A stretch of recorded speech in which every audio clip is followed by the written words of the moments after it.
hormatly vatandaşlar. Şu gün 2023 yılın 20 apreli hepdeniň şenbe güni. Hoş geldiňiz Demokratiya Vatan Türkmenistan ýagny DVT Halk Hareketi'nin kanalında. Şunkı gepleşiň temasy Türkmenistan bilen Afganistan ýaşaýyş durmuşlaryny we ýaşaýyş şertlerini diňişdirmek. Şu gün biz Afganistan Türkmenler boýunça gurrun berer we Türkmenistanyň içinde ýaşaýan Türkmenleriň ýagdaýy boýunça gurrun berer we diňişdirer. Ine şu gün biziň bilen şol gepleşigimizde o Afganistandan biziň bir Türkmen doganymyza gatnaşýar. Yoldaş Nazary, hoş geldiňiz biziň kanalarymyza. Salamu aleykum. Hoş bulduk. Assalamu aleykum. Hemmeňize. Murada hemmeňize salamu aleykum diýen. Bayramlaryňyz gutly bolsun. Bizi görýärler Türkmenistandan. Hemmeňize salamu aleykum diýen. Bayramlaryňyz gutly bolsun. Şutan orazalaryňyz Allah dergahynyň okan namazlaryňyz kabul bolsun. Amin. Sağ olun. Amin. Nurcan apatnaşa. Nurcan salamu aleykum.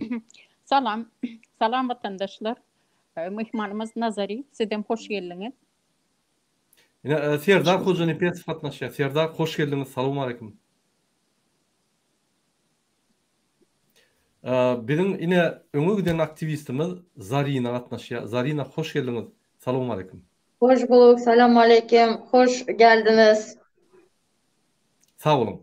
Hormatly vatandaşlar, ine hormatly şul efire gelen mihmanlar, gelin biz gepleşigimize başlaýaly. Ine birinji bilen biz ine Nazarydan şunu soraly. Nazary, Afganistanda näçe tany türkmen ýaşaýar we haýsy vilayetlarda takminan? Afganistanda 19 vilayetde türkmen ýaşaýar.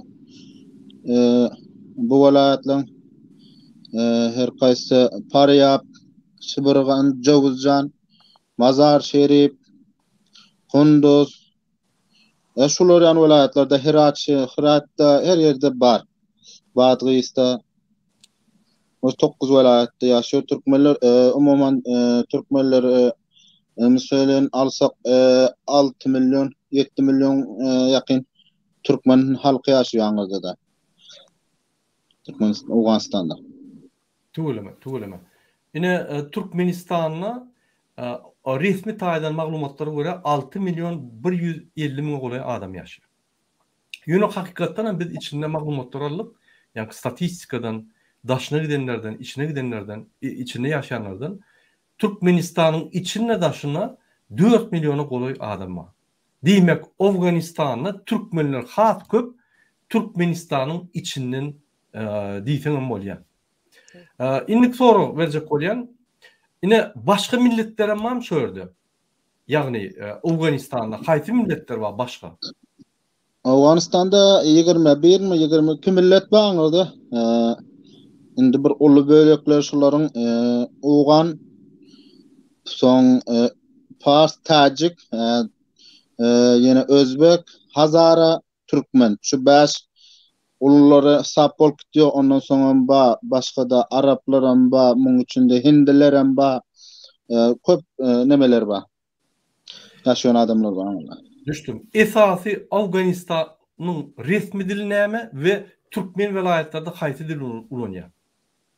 Resmi dili, deri dili, Pashto, English 3 dil bar.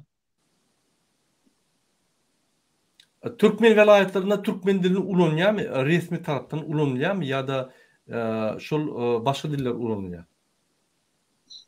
Türkmen vilayetlerinin içinde de Farsça köprek sohbetim Türkmenler Türkmen diline gepleşiyorlar. Özbekler Özbek mesela hükümete ya bir sistema işimiz düşenpille olar bilen düşünşü biliyoruz. Olan içinde de Türkmen Özbek Fars varlar yani Taciklerden düşünüyorlar ama başka sistemlerde işleyen olarlardan. Doğru. Ine dedin, şu yerde hükümet var. Hükümet şunkunu Talibanlar. Ýöne şolun içinde Türkmenler emma mesela için Türkmen hakimi, Türkmen yankı hükümet işgari ministri diýämi ýa yeni bir diýämi. Men diýjek bolýan Türkmenler Häkimede saylanýam ya saylanokmy? Bugün kunda Wazarat Wezirlik nemelerimizde de bar bir Türkmen ba vilayet hakimlerinden bir sanaklar ba son oba hakimlerinden ya şehir hakimlerinden bulardan ama Türkmenlerden bar talwalar. Tuğulum. Indi Talibanlar yine bir sorak size azar veren oklar mı? Mesela için Türkmenleri Rusiyalar ya haklarını veren oklar ya yeni bir zade diyorlar. Şuraya azarçılık veriyorlar mı size? Koyarda bir aile Türkmen Paryap vilayetinin Dowletabat şäherçesinden şordum bir aile şordum bir zarar gören jaýlar bar. Olaram şol ortada bir zemin yer bar ekeni. Aňar çetde ugalar bar çetde Türkmenler. Şöyle bir azıcık janjal tapılana. Olam bugün kunda çözüldü diýip aýtdylar. Habar berýärler. Tuğulum. Ay bizim Türkmenlerime näçe parahat bolsa şonça da bize de gowuşar. Dogry. Tamam. Indi ýene bir zat sorajak bolýan şu Türkmenler şöyle ýaşa. Onun dep desturlary bamy? Olar öz dilini unutup bilýärmi? Mektepler bam şöyle. Şu arada da bir gurrun berseňiz. Bizler dep desturlarymyz şu öňkü asyrlardaky ýani Türkmenistanyň gaýtmamyzdan öňkü asyrlardaky dep desturlarymız toýda baralamyz hemmesi öňkü dep desturlarymız bu gelin alma diýen ýa gyz göçme diýen ýani ol oba geldi gitdi kowum ýani tanış biliş köp ýaxşy nemämiz bar. Mektebem bar. Şükür ýaxşy mektepler eminde gowy. Ýöne gyzlar 6-njy klassdan soň okabilen bu sistemde. 6-njy klassa çelli okuýar. Awa. Indi siz mektep ýanky ulgumlaryna dek geçdiňizde. Mektep ine başlaryna erkekler näçinji klassa çelli okuýar we borçlu okumany ýa borçlu dämi? We gyzlar ýanky 6-njy klassa okumany borçlu ýa borçlu dämi? Ol hökümet tarapdan neme edilen ýok. Ýani men 9 klassça okudum, goýdum. Iktisadym zaýyp bolandan soň okabilmedim. Ýöne 12 ýyl okamaly, 12 klass. Gyzdan kam 12 klassdy. Ondan soňra ýokarky bilimlerden hem bar.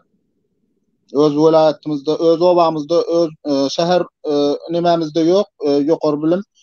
Şu 12 ýyl okamaly, 12 klassçylyk, ondan soňra başga Mazar Şerif şuburgan Jowzjan şäherinde bu welaýatlerde okasaň bolýar. Dogry. Ine mysal üçin Türkmenistanyna gyzlar we oglanlaryň haklary deň. Gyzlar we oglanlar men ýalňyşmasam 8-nji klassa çelli hökman suratda okamaly, galanam ýanky uçilişe gidiýär, tehnikuma gidiýärmi? Ýanky 3 ýyl okuwa soň gidiýärlermi ýa 8-nji klassa soň gurup işleýärlermi?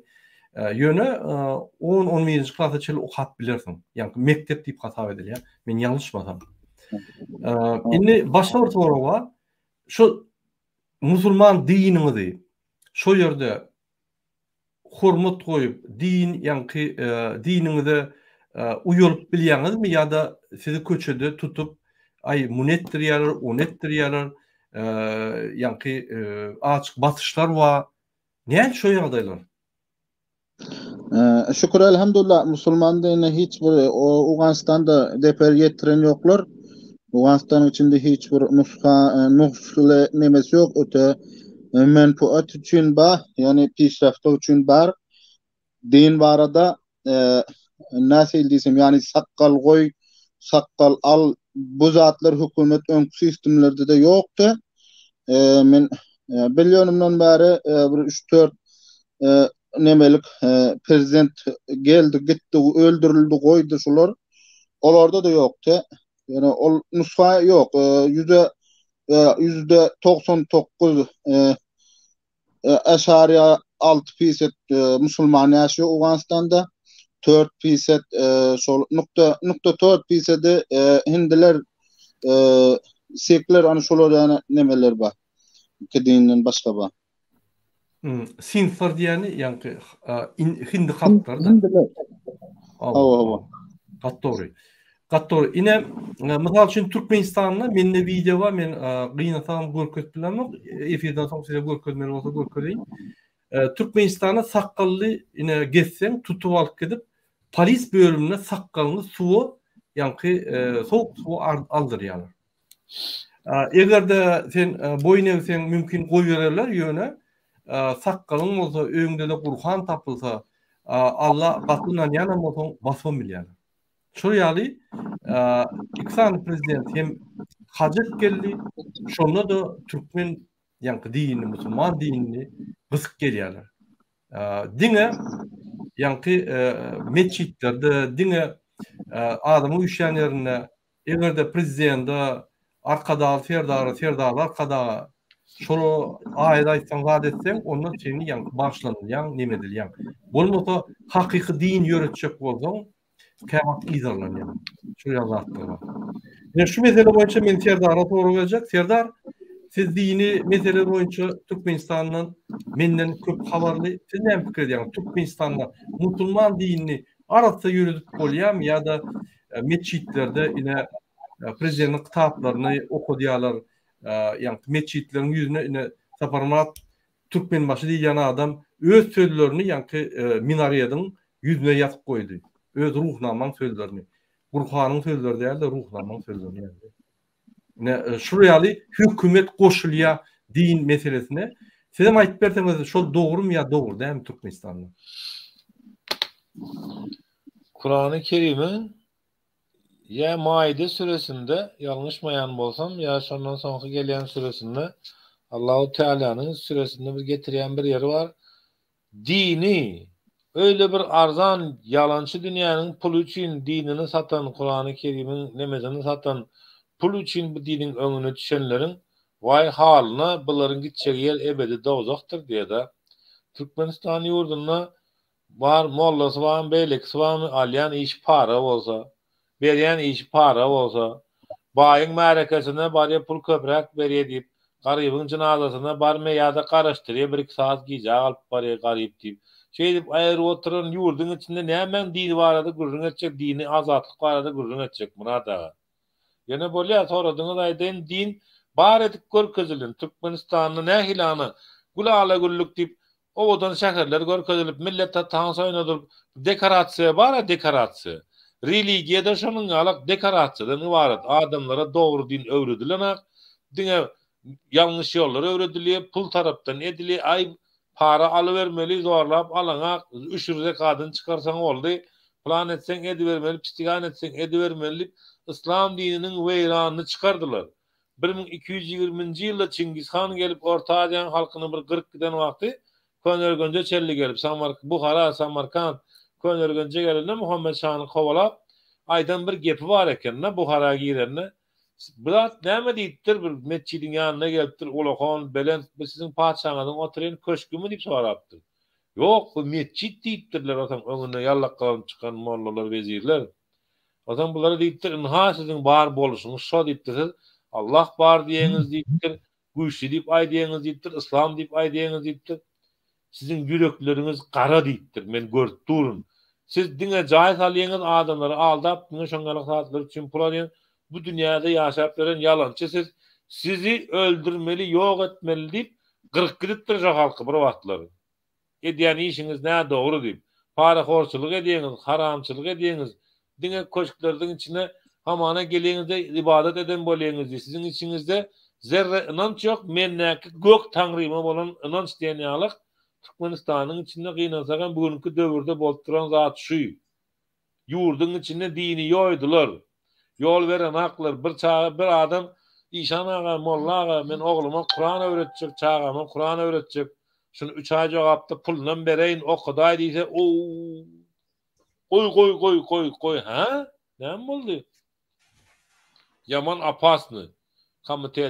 Komitede bardyk, dilhat ýazyp gaýtdyk, okutmez, öğretmez. Etdik kellämiz gidiýe boynumuza aldyk diýe. Öwredibem bilen haklar. Elbette bar içinde arasası, temizi, imanısı, päklisi, yönü onlara da yol verilen.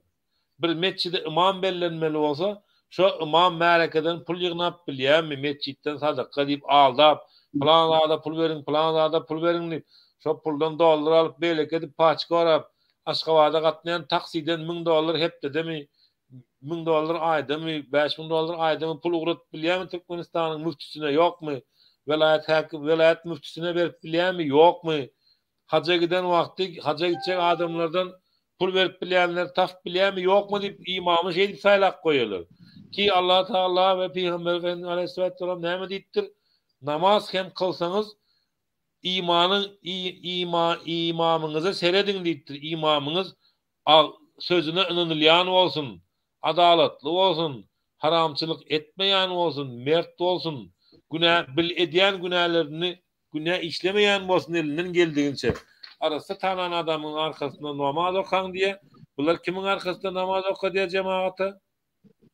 Paraxor, korrupsioner, naskeş, çilimkeş, din iman bilen alakasy ýok. Milleti oýdan oturun edene de oturun. İmamlyk wezipesi düşmeýän adamy imamlyk etdirelerine halk sesini çykaranak. Aslında halk boza bastak etmeli, men bu imamyň ýerinde durjak däl, namaz okajak däl diýmeli. Gerek bolsa. Dogry. Soralar dowam edeli. Ine bir sora bar. Nazary. Şol Afgan halky, ýagny Türkmenler Afganistanda ýaşaýan. Şol Afganistanda şular näil emeli geldi şu ýerde? Öňden bäri ýaşap ýörlermi ýa haçandan bäri şu ýerde ýaşap ýörler? Açyk taryhyňyzdan aýtsaňyz. Afganistan'da yaşap benim Türkmenler awaldan bar köpüsi şu wagtda Türkmenistan'ın Marlebat böllerden gelenler köpräge. Yani şu wagtda bir 100.000 kişi bolan billa takminen şonuň 10.000 kişi şu Afganistan'ın özünde yaşap beren Türkmenler öňkü Türkmenlerden kara goýunly diýipler aşağı bilmem bolsa ak goýun gara goýunly diýipler bu köne tarih bardyr. Şol öňkülerden şu ýerden ýaşap berenler soňra bizler hali 100 ýyl ýanak bolup gelýär Türkmenistandan gelen bize.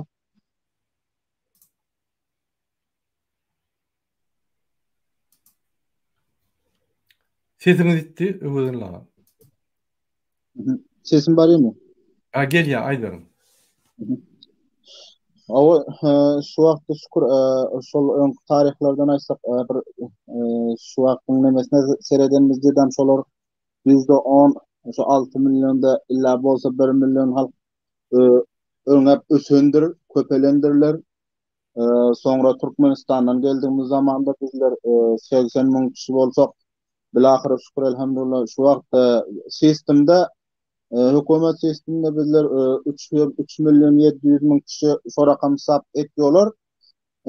Bizlerde soň bir aileden mesela men kakam men ejim ya gelinim diýen şular 4 sanagynda bolsa başga bir 10 kişi men ýümde aýalda bolan, erkekde bolan ya öz oglanlarym bular sisteme gelýär hali. Uçodanlar. Şolar yani hala indi bolam aramız ýok şeýle raýatlygyna oglanlar bilen. Düşnükli. Düşnükli. Inni ýene bir soraw bar. Näçe ýyldan bäri uruş gidip dur? Ýani gitdi nämede Afganistanda. Ruslar geldi, ondan Amerikanlar geldi. Näçe wagtdan bäri uruşlar Afganistanda gidip dur? Gidi ýani boldy. Afganistan'da takminen 50 yıl, 55 yıl, 45 yıl sonra ortalık oruç gitti. Şükür bugünkü Rus geldi ya Amerika geldi. Bilahir şu vakti çelip ya bu Anadolu Pakistan ya İran bilen mazda kendi oruç buların şu 40 yılın indi 45 yıl 50 yıl alanımızda takminen şükür 2 yıl oldu bulan geleni bu sistemin geleni indi şükür parahatçılık uruş yok diýsem bolar bu wagtda bir nemede bir Hindukuş dağımızda bar, oç başga ýerde ýok. Başga ýer parahatçylyk aramlyk. Töweremen, töweremen. Indi serdim 45-50 ýyla gowrak uruş boldy. Soňky 2-3 ýylam uruş ýanky bet edip siz parahatçylykda ýaşap ýörsiňiz. Sizde şun haýsy ýanky Awganistanyň içinde haýsy pul ýörýär? Oň ady näme? Awganistanda bugun kunda şu Afgany pul ýörýär. Afgan rupiýa pulunyň ady. Rupiýa. Hawa. Rupiýa. Indi şol rupiýa dollara teretseň, şoň kursy näçe? Näçeden 1 dollar näçe alyp bolýar? Şu wagtda şükür ýaxşy, hökümetiň wagtynda, yani bular geldik zamanda sol ortada 110 manada 1 dollar çıkardılar, 110 Awgan puluna, rupiýa puluna çıkardılar. Şugunda 84,5 manatdan Awgan puluna çalışýarlar 1 dollara. Şükür bäri gaýtdy dağlar, keseli. Ine derdim, diýmek, soňky 2 ýylda 110 rupiden 1 dollara 80 rupa gaçdy. Ýani dolaryň bahasy. Diýmek 45 ýyl uruş bolanyna da 2 ýylda ine täze gelen hökümet dolary ýani şo derejä getirdi. 110 dolardan ýani krizis bolanyna 80 dolara 80 rupa getirdi. Ünsörüm Ýoldaş Nazary. Ine Türkmenistan 32 ýyldan bäri 32 ýyldan bäri başa men telefonu sesini aýyrmasam jaňly köp gelýär. 32 ýyldan bäri ine adatlıkta, garaşdyrlykda ýaşak gelýär. Hiç kime bagly däl. Moskwa öň bagly ýa başga döwlede bagly däl häzir kurunda Türkmenistan. Şular hökümetdäki işleyen adamlar, hökümeti ýolbaşçylyk eden adamlar, Niyazdan başlap, Niyaz Berdimuhamedowlar 32 ýylda Türkmen manadyny saklap bilen oklar. 32 ýylda şular Türkmen manadyny häzir başda 91-de başlandy 2 manat 1 dollardy. 1 dollar 2 manatdy. Häzir näçe milyonlygyny bilemok. O pulunu çalışýarlar da diýerler ýöne hatawat köýüne pullugy diýen bir näçe milyon. Ya 100.000 mi, 100.000 çöme 1 dollar men bilemok. 100.000 ödýär. 100.000 manat 1 dollar. Şu ýaly 32 ýylda parahatly asmanymyz waka, parahatçylykda ýaşap, biz öz siýasatymyzy näde dograk edip, öz ykdysadyetimizi saklap bilmedik. Oňury bilmedik. Bolmasa biz günne nebidem satyp durus, adam satyp durus, hemme adam satyp durus. Ýöne bizde gynansak da şol ýolbaşçylar elementar nazary, ýagny iň birinji wajyp zat döwletiň puluny saklap bilen oklar. Ol derece şeýle bir gaçdy 2 manatdan 100.000 manata geldi. Inanyň. 1 dolaryň bahasy 2 manat da 93'te başlanmada 20 ýylyň içinde 30 ýylyň içinde ýani 2 manatdan 100.000 manata geldi. Näçe prosent onu kesitleýän gerekkel, ol ummansız uçup gitdi. Awgan halky Talibanlar geldi. Talibanlar gelse de ne täze hökümet geldi. Täze hökümet gelende bir kriz başlanýar. Başta hökümet derhol ýolbaşçylyk etbilen ok, köp ulumlar kontrol etbilen ok. Şonda da 110'a galdy. 110'dan ýene 2 ýyla düşdi. Ine Türkmenistan'dan deňeşdirsek ýagdaýlar şeýle. Soňky ine 2-3 ýylda seretsek valutamyz ýene düşdi. Bu 40'a galdy, ýene 20'a düşdi. 40 hem köp, 20 hem köp şoň. Ýani 20 manadan 1 dollar köp şoň. 20 manat diýende 100.000 bolýar. 40 manat bolanyna 200.000 manat bolýar. Şolum köp. Indi şol ýene konvertasiýa gelsek, konvertasiýa şun Awganistana et bolýarmy? Köçede, bazarda, bankda onun kurslary dürlümi ya şowratmy? Şo barada da bar aýdyp berdiňiz? Ha, indi siziň diýjeňiz gara bazar diýeldiňde? Ha, bu gara bazar. Bizlerde de bar bank sistemleri hem bizlerde 10-12 rakam bank nememiz bar. Munyň 4'süne 3'se Hökümet döwlet tarapdan 4 sanaga 8 sanak şahsi emlakdan yani bilen tacirlerimizden diýerin-de şu şahsi emlak bank sistemem. Sonra bizler mesela yani Garabazırdan pullumuz yani dollary ugana çalışacak bolsak şöyle 20.20 neme bulur köp veriyor yani bank sisteminden. Çenden köp değil, $100 ugan puluna bir mesela 20 ma ugan pulunu köp alıyorlar $100 o yerde. Son hükümet ya banklarda ya şahsi banklarda emlak nemelerini edecek olsak mesela şu 20 ugan pulumuzu bizler ne bilen şu beraber çalıştırıp biliyoruz.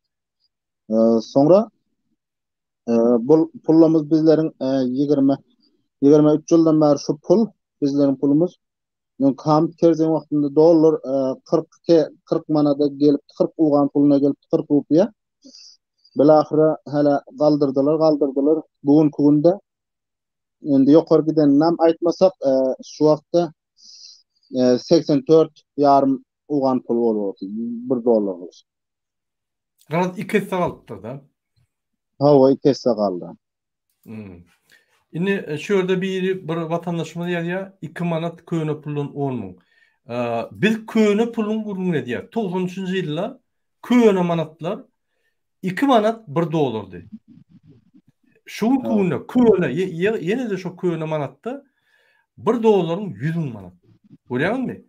2'de 2 manatdan köne pullu 100 bin manat köne pulu çelli kalk gitti. Ünförüm. Yine nazari diye beyleki köne prezident bolonuna karzı bolonuna şol 40 manattı. 40 yani rupiydi. Häzir 84 2 sagaldy. Täze hökümet gelen 2 sagaldy. Yani soňky ýyllarda. Bizde 2 değil. Bizde 30 ýylda 2 manattan 100 bin manata çelli galdy. Şu ýaly tapawut var. Indi yine dowam eder gepleşmedi. Nazari yine de konvertasiya gelsek de, misal üçin siz täzirçilik edýäňiz, ya biznes edýäňiz, siz daşaryda pul geçirjek bolýaňyz. Şu pul geçirmeyene çäklendiriş, ýa-ni çäklendirici norma barmy? Misal üçin ine 3000'den köp geçirmeliler, 5000'den köp geçirmeliler, bankyň üstü bilen ýa-da eli bilen çıkaranda Cüýüňe salyp çykaranda, naliş çykaranda näçe çykaryp bolýar, näçe çykaryp bolanok. Näçe çelli çykarmana ruhsat edýärler, ýa-ni ýurdun daşyna. Şondan bir gurun etip berseňiz. Bank täzirçiliklerde bulan özleriniň bank sisteminiň nemesi bar.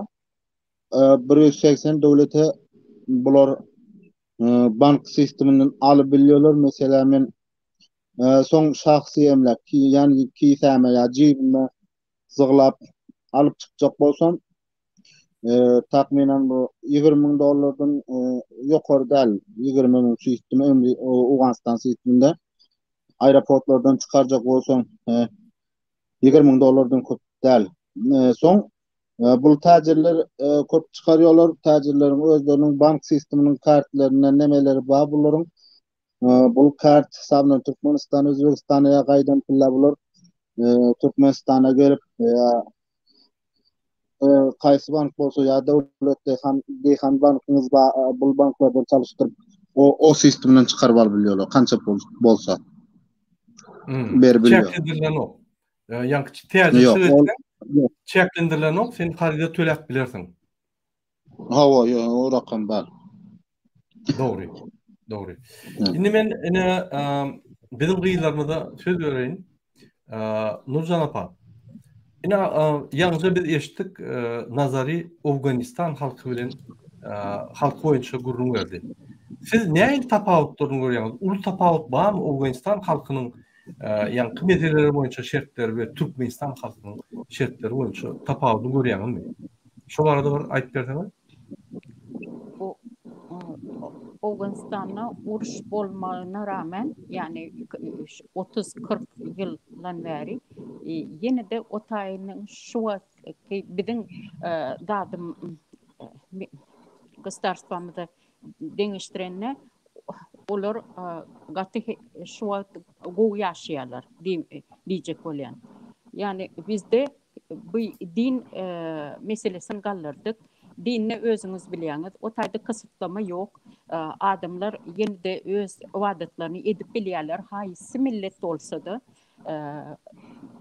Bizde bolsa nabarot, yani o din preslедовать edilýär. Yani onu Giderler.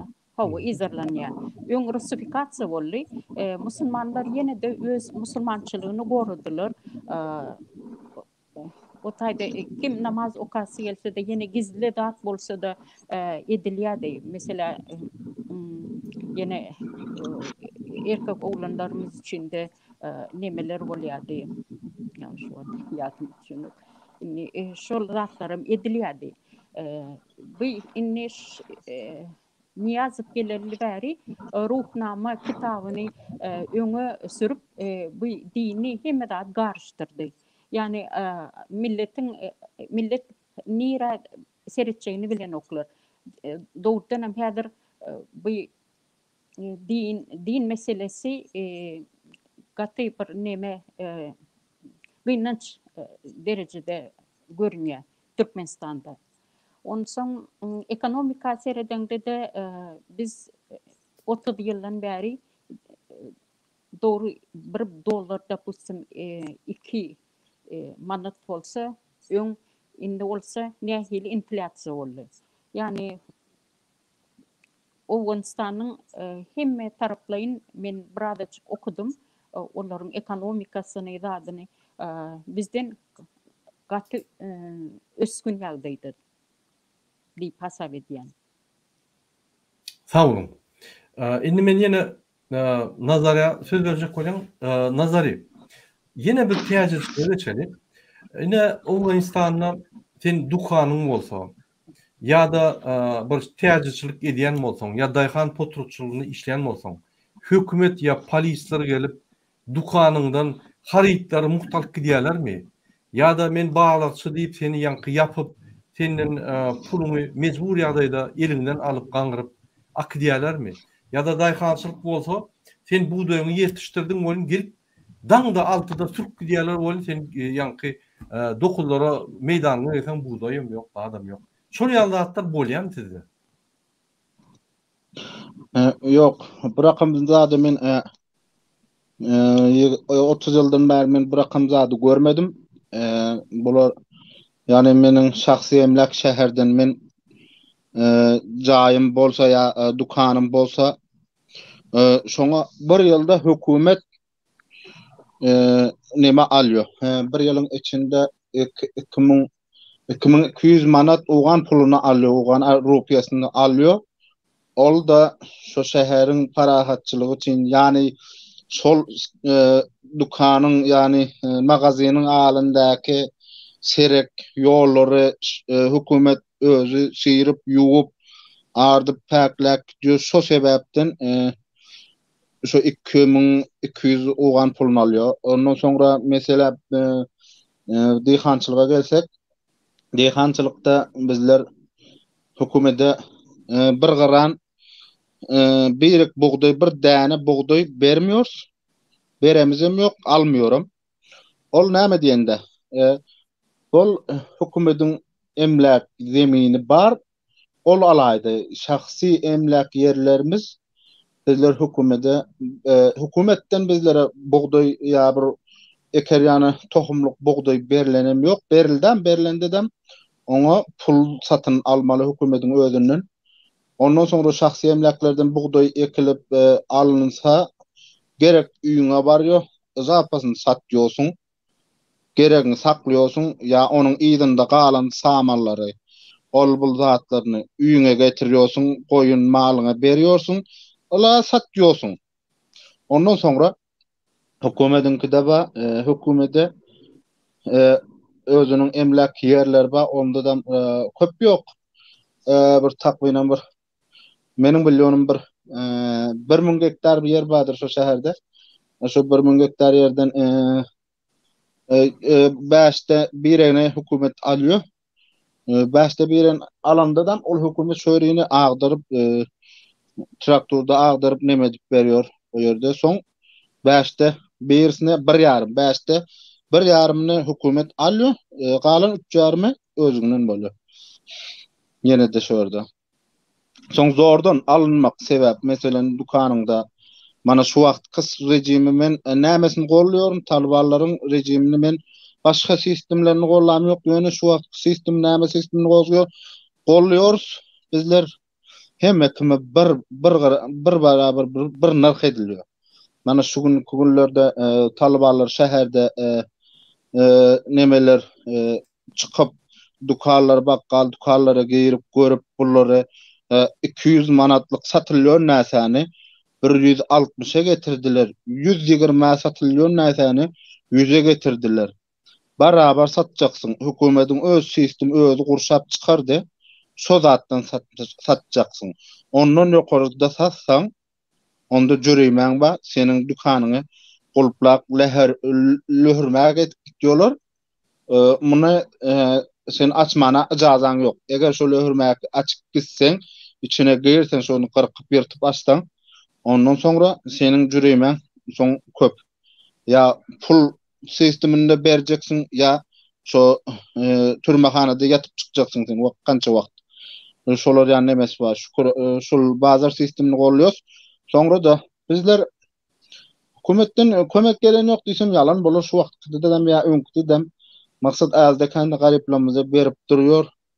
Bunun ortasında baýlamyzym urup gitýärler, o güçüne bir nepsi alny öten baýlamyz ba, bolaryň bölteşip gitýär, ýa bir ýetiştirilmana Türkmenistanyň un bugdaý uzadan ekeni sizden hökümetiňiz buna 4 sanak adamy örde bölteşip aldylar. Garipler görmedi. Şonyanak zatlar ol öz nemere açıklary ketde aldı kanda ba. Köpüm ýok diýsem ýalňyş bolar, azam diýsem ýalňyş bolar. O rakam zat bolupdy. Häli bugünde de bar, amma hökümet sisteminde öňkü hökümetde köpdi ýaman paraxorluk. Bu wagtda %20 ba, o wagtda %80 bardy. Şolar ýany şol neme köp paraxorluk. Doğru. Yine yeni bir soru var. Men nimede gördüm? YouTube'da gördüm ve maglumatlarda gördüm. Oğan halkı protest geçiripdir, manifest geçiripdir. Yani bir daha da nägeliklerini bildirip, yani ırda bolman protest geçiripdirler. Bir näçe gerek, bir gerekmde. Yine Oğanistan'da Oğan halkı öz nägeliklerini üçüp bildirip bilýärmi? Ya da biziň kıyaly gönü, yani gilin gulluğu gelip akıdıp, polisler akıdıp, vurup seni, yani polis bölümüne saklap, gıynap, türmeye basıp, iş döredip sana karşı, bolmacak işleri döredip, korkutup, halkın gözünün oğlunu alyalar mı sonra yani? Yok, bu zatlar yok. Öňkü hökümetlerin wagtynda da edilýär bu zatlar. Ondan sonra mana hususan Talibanlar gelenden soň edildi. Ondan öňküde de edilip gelip dur. Bu protestler hemmesi neme edip dur. Hökümetin nemesi yok. Zidi hökümetin üstüne hökümetin öz nemesine de edilip dur. Nägelelik bildirip ya şäher häkimi bir yok işler etse, bir ya bir merdim malına bir oğurluk edilse, ya bir merdimin namusyna degseler derep üç Türkmen bolsun, ya Özbek halky bolsun, ya Hazara, ya Peştun, ya Tajik, ya Aymak, ya başga halklardan bolsun, bolar üç ýolar hususan da mana 2019'un ahirlerinde bir oglan ogurlandy. Türkmenlerden Mazar Şerif'de ýaşan bolar üçin 105 gün neme etdiler. Protest geçirdiler şäherlerde, o bolarda ya mana sizlerden iki gömrük bizlere geçen serhat nemesi ba, bu ýollara gaýtlandylar. Oğanistan'ın içine hiç tat geçiren ýoklar. Hökümetiň bolsun, raýatyň bolsun, şahsy emlak bolsun, gaýsy bolsa bolsun, bu zatlar derek böklüyorlar raýatlar. Hökümet gelse de derek alında duruyorlar, kaç kuçuk yok. Ondan sonra degyon diyorlar, gurrunlar, babul degilyon gurrunlar. Mesela bir adam birin urup öldürüp najay öldürün bolsa, derek şol adam bilen işi var. Ya onun ejesine gelip oğlum hükümete barsın, ya kakasına gelip oğlum hükümete barsın, ya doğullarına ya ayalına bir adama ne Batış yancak yok. zarar yetirdi bilmiyorlar. Yetiren yerinde de ol oğlun tutulmancık o şehirde bu şehirde o dağda bu dağda yaşap görüp Şotaydın üyünden gelip bir alıp giden hükümetin adamı bolsa bulam şol adam tutuyor, yeke tutuyor, ödüyor, bödüyor, tutuyor. Onu gümet diyorsun. Sol alıp giden, üyünden alıp giden adamı. Kaysı Sizin getir diyecek bolýanyňyz. Egerde maşgalatna batış edilen bolsa, şol batış edilen oglanyň hökümet adamı tutup olar baglaýar da batış edýär. Oğlan Ha. batış ediyor. Ya, Oğlanın yine oğlan yine ya onun familine var ol işi etmiyor. Ol işi etmiyor. Derek şol hükümetten gelen adam, hükümet sisteminde işleyen adam bilen işi var. Başka adam ya doğullar ayarı bir iş yok. Şu rakam ediyorlar. Garnaşlarına batış yok da. Yok. Karındaşı hiç kime batış yok. Bir geliyor hükümetten özü gelip üyüne gelip nemedip giden yok. Alıp barıp gelen yok. Şöyle bir obada yaşalı olmalı. Bir 4 adamın içinde bir saylanan adam sonun içinde şol adamın yanına geliyor hükümet şol adam bizler şu rakam hadise eden şunun kakasına ejetine kıyırın. Bizler şunun bilen azıcık gepleşecek. O yaşlı geldi mana hükümet mana şu rakam diname gepdiyse onda ayt diyorlar mana şol oğlun birini urup öldürüpdir şol gelen yok. Maksat şu gelse bolsa barsın o hükümete aydın diyor. Bes halas başka gep yok. O ýerde soň sol oğlan bilen iş var bulan ailesinä, familine, kowum gardaşyna hiç haýsyna deper ýetirbilmiyor. Dogry. Diýmek, ine Awganistanyna hakyky talibanlar bilen demokratiýa barda Türkmenistanda demokratik döwletde şu zatlar ýok. Batışlar var. So Stalinin sistematy bir öňe çykdy. Ýani dogan arnaşyna basışlar, gorkuduşlar, ýani helak edişleri edilir Stalin sistematyna ýaly. Ýene orada da jogap berin, kyn görmän. Egerde prezidenta garşylygyň bolsa, ýa nägirligiň bolsa, sen telewizionda çykyş edip aýdyp bilermi? Jurnalistler aýdýarmy? Şu prezident näme dogry etdi? Ýa-ni açyk media barmy? Azat şu pikirlerini aýdyp bilýärmi? Ýa-da başga adam çykyp ýa-ni siz hökümet näme dogry edýäňiz, beýtmäň zat diýip aýdyp bilýärmi? Ýa sizde de bizim kyýaly diňe şuňur hormatlaýan gahryman adam ýa-ni milli liderimiz diýip gürlemelimi sizem talibanlara? Yok.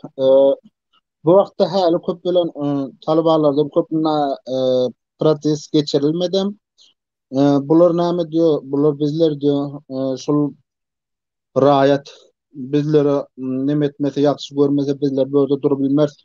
Bizlerim şu raýatlar üçin bir iş edildi diýip bolmadygam däl bir 3-4 gezek boldy. Olaryň hal bolup gitdi, hal pasıl boldu bu näseler şu aýdylýarlar boldur hayatyň. Ondan sonra bir bolan etmedi işi şu okuw barada da ýene de şu gel bar geçtik şu gyzlar okuw barada bularyň sisteminde islamy nemede diýär gyz bilen oglun bir ýerde oturup diýär okumasyn diýär. Bul sistem agzlıyor bularım İslami taraftan bolsun okuw diýär. Mesela diýär bir gyz mektep bolsa diýär şu gyz mektepde diýär şu oğlan erkek adam barıp şolara okuw öwretmesin diýär. Ayal kişiden barıp öwretsin şolara diýär. Be goýjak şonda diýär. Şo güni goýjak bizler şo 10 kilo karyanak diýär. Bolmasa gyz mälimlerimiz kim diýär şolar diýär. Peşrap bolup näme köpelik gidibese goýjak diýerler de bularym. Ondan sonra da protest geçiriyorlar. Hökümette has köp boldy. Ondan öňkide azrak boldy. Bolpasa her kaýsynyň her sisteminde boldy. Narazyçylyk hatda hususan mana Eşrefhanyýa ham tege bular hemmesinden boldy. Ondan sonra geçirdiler hatta şu sizler köşk diyorsunuz bizler riyasat diyoruz. O ýere baryp Ayşynyň agzynda da kıýgyşyp betdiler. Sondan narazy bolup, bilahir şol sisteme adrak öz dogrulýar. Köp dogrulamasa da maksat her kaysam özüniň nemetine işlemen üçün işlerde hökümetleň aňyrkylar düýp damardaky ýaşaýarlar. Hemmesini de ya sosial media ya narakam diýsem bu näsili telewizorlarda da ya radiolarda da ya şahsy telewizorlarym o ýerde köp bularda da hemmesinde ya döwletiň kiba bularda da çykyş edip jurnalistler çykyp bular görkezip nemet durýar. Bar ol gelliň edilen ýok. Dogrudan göndön edilip dur. Bolup durýar. Doğru. Doğru. Nazar ağa. Inni men sözü kıyın görmeden täze ine bizim bir vatandaşymyz ýazyp dur. Şoňa jogap berin, onsoň Zarina berjek şo soragymy. Ine şu ýerde vatandaşymyz ýa 100 000 däl döwlet kursu 352 manat. Garabağlar 1930 şu günne 96.500 bolýar. 5,48 esse tapawdy ýa-da 548% dolar kursyna inflasiýada. Kowa merwany düşünmän biziň diýenimizde 93-nji ýylda ýygnak boldy, manada 20 ekler bir sutk öňünde men şo ýygnakda badym. Türkmenistan prezidenti ýygnak geçirdi şo ýerde. Ofitsialna manady ine girdiýär ertigiden $1 2 manat diýip köne pullun aýtdy. Şuň günne köne pullun 100 000 manat, 96.500 dolar aýtdy. Indi özüňiz hata berdiňiz. Şol 2 manatdan şu günkü 96.500 manada çelli näçe prosent bolýar we näçe ýa-ni inflasiony esse bolýar şonu kesgitlen gözüňiz. Indi men sözü Zarina beredim gelýär. Zarina. Ine siz aktivist. Ýa-ni Nazaryň diýişine görä Awganistanda sen prezidenta da öz ýa-ni pikirini aýdyp bilersiň, näler açygyny bildirip bilersiň telewizorda. Sen protest edip bilersiň adamlar ýygnap, adamlar bilen arkyn üýüşüp, ýa-ni adamlaryň üýüşmäne haklary bar. Ine şu zatlaryň hemmesi Türkmenistan konstitusiýasynda bar. Ýöne gynansak da, ine şu zatlar realda, ýa-ni hakykatda Türkmenistanda nähili ýagdaýlar. Biz arkyn protest edip bilýärmi? Türkmenistanyň içinde bir adam Türkmenistan prezidenti günne näme doğru hereketler edýär. Bir nägelerini bildirip bilýärmi? Ya bir nägeleri bildirse şoňa näme bolýar? Türkmenistan içinde bir ýagdaý, daşynda başga bir ýagdaý. Şu zatlary düşündürseňiz gysga. Näme pikir edýär? Aýdyň Ali. У нас действительно, мы активисты, вот я сама активистка, домой много ходят, много приходят, забирают. Конечно, в Афганистане это не делается, как у нас в Туркменистане, но у нас такие правители, что издеваются просто над людьми, издеваются просто над родителями. Мы спрашиваем свое, что нам нужно.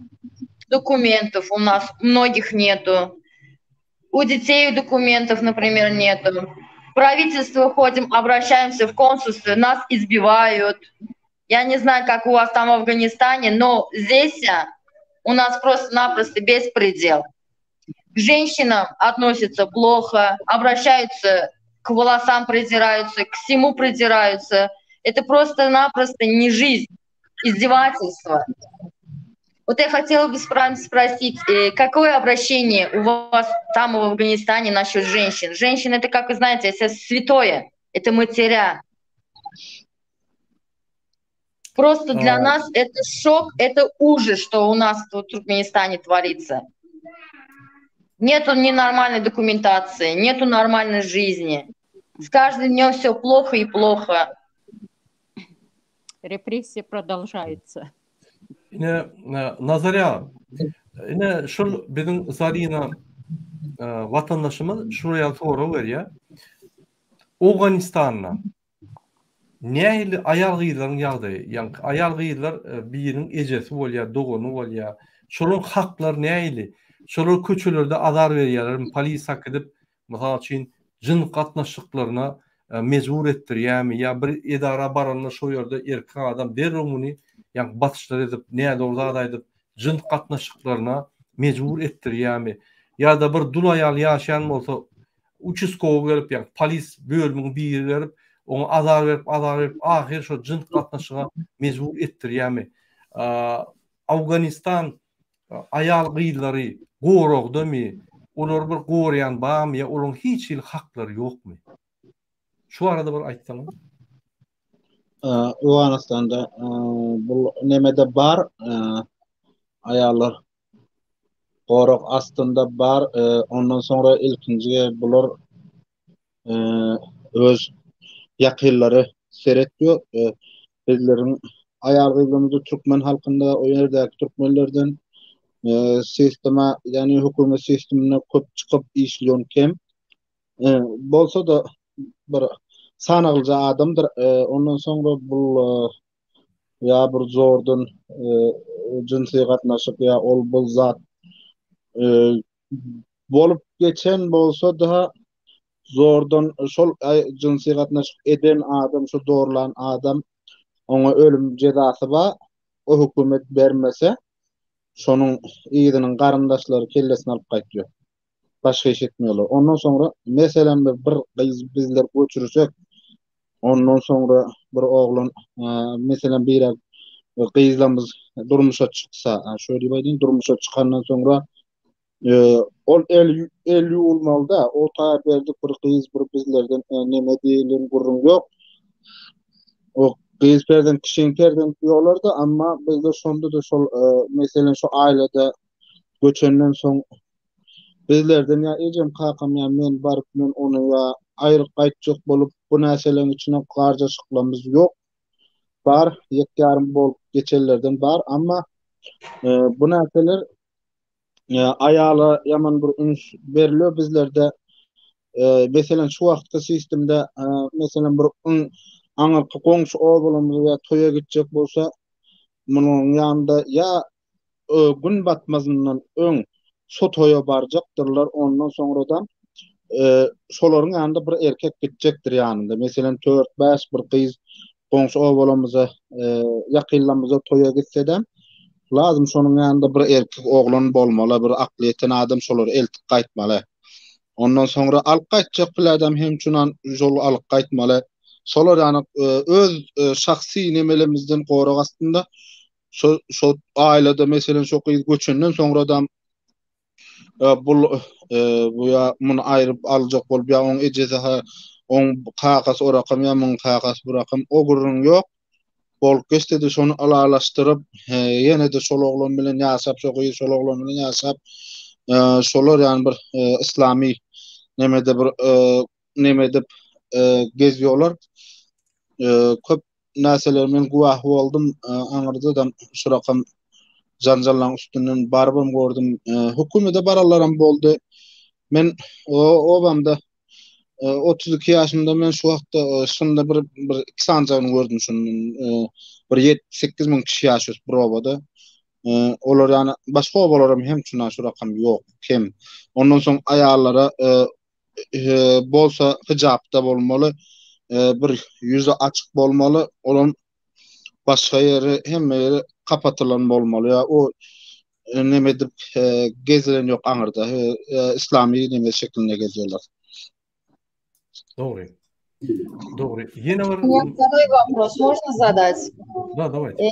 Как обращается ваше правительство к народу, когда идут с документацией? Бьют ли вас, унижают вас, на вас кричат ли? Вот у нас, например, в консульстве, когда ходишь, с нами просто издевательства, кричат, ругают, бьют людей, своих же граждан Туркменистана. А у вас как там? Yine şeyde soru verilýär. Nazarya. Şol hökümete ayal maşgaly baranlar, konsullugy, ilçihana ya da hökümet edarasyna baranlar şo ýerde ayal maşgala söýgülýärmi, urýarlarmy şonu? Ýani talaplaryna teretmezden şonu gysýarlarmy ya da hurmat goýup, ýani diňläp işini bitirýärlermi? Näle ýagdaý şo ýerde? Mysal üçin Türkmenistanda içinde de hükümet edara barsan seni gorkulan milyarlar, gıyırlan milyarlar, urgan milyarlar. Daşına hatta daşına alat devletde ilçhana barsan ya da konsulluğa barsan seni vurup milyarlar. Söýýärler, erwet kurlaşýarlar, gödek kurlaşýarlar. Şu zatlar barmy sizde? Yok, bu zatlar bolup geçen yok. Bolanım şahat bolsadan men Aňyr welaýatlerde bizleriň Awganistanda 34 welaýat ba. Aýdyp bilmem ki men öz barýan kança welaýatlerde men nemem gatnaşyklarym bar. Bir 10-15 welaýatdan.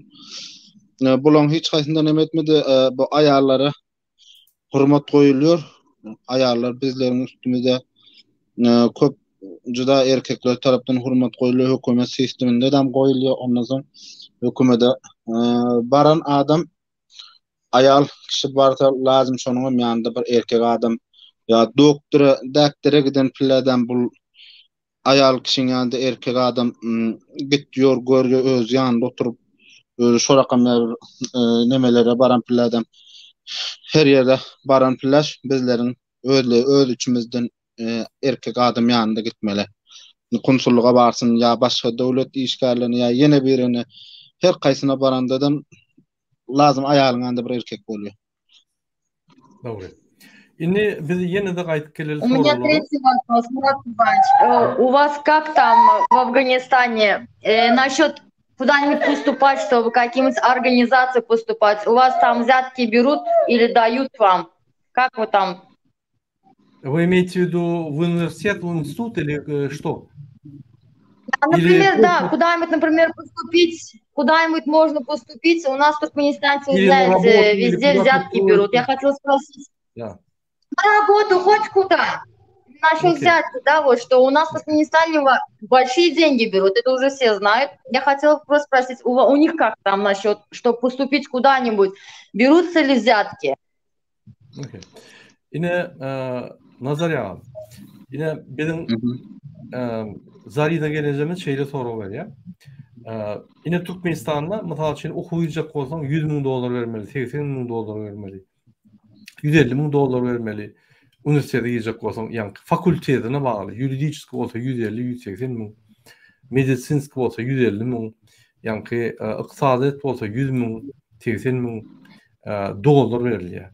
Onun dışından bir işe gidecek olsam, mesela için hükümete işe gidecek olsam şöyle 1,000, 3,000, 5,000 ulu işler boyunca ondan köp pullar veriliyor, para veriliyor. Hatta şöyle daşırdığım firmalar var, şöyle de gidecek olsam, yani hükümet adamları ya da yani prezidente yakın adamlar yine de para koyuyor, senin pul alıyorlar.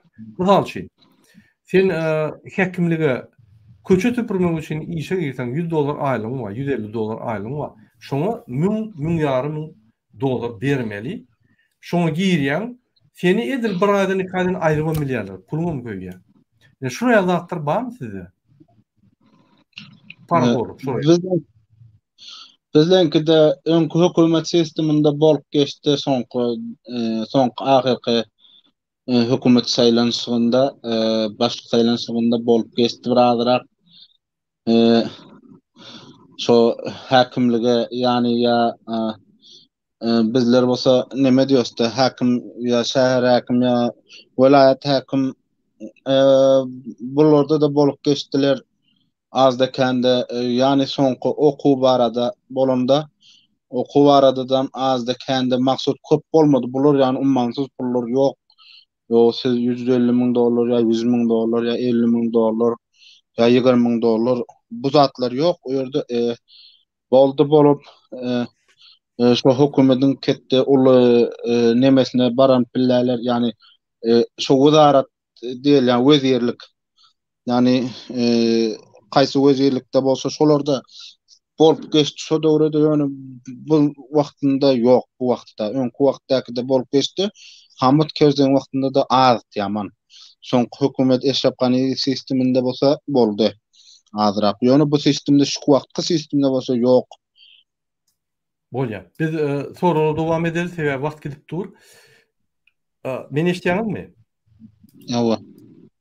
Yine azat hareketlere gelelim. Azat hareketler şäherden şähere azat geçip bolýarmy? Daşyrda gitmek için içinde migrasiýa baryp ýanky viza almalymy ya migrasiýa baryp ruhsat almalymy? Migrasiýa gulluklarynyň ýanyna barmalymy Afganistan halky? Awganistan türkmenleri daşına çıkacak olsa yöne pasportunu alıp çıkıp bilýärmi? Ne şu arada bir durum verseňiz.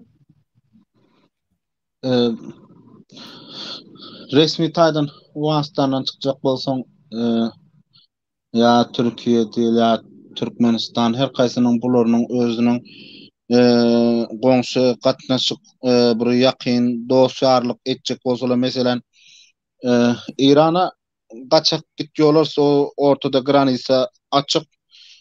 Böldün gaçak gitýärler, köprek şu Türkiýe baran oglanlar, Türkiýe gelen oglanlar diýelim, şular köprek ykdysat götermedik üçin bular şo gaçak ýollardan gidip Türkiýe bar iş etip nemetip böler. Soň resmi taýdan çykjak bolsaň, o hazırki wagtda resmi taýdan indi çykjak bolsaň, mesela Türkmenistana şu wagtda $350 bir aylyk wiza, Özbekistana 40 günlük wiza $70, Tacikistana da $100, Pakistana wiza muht, Hindistana wiza muht bol ikisine.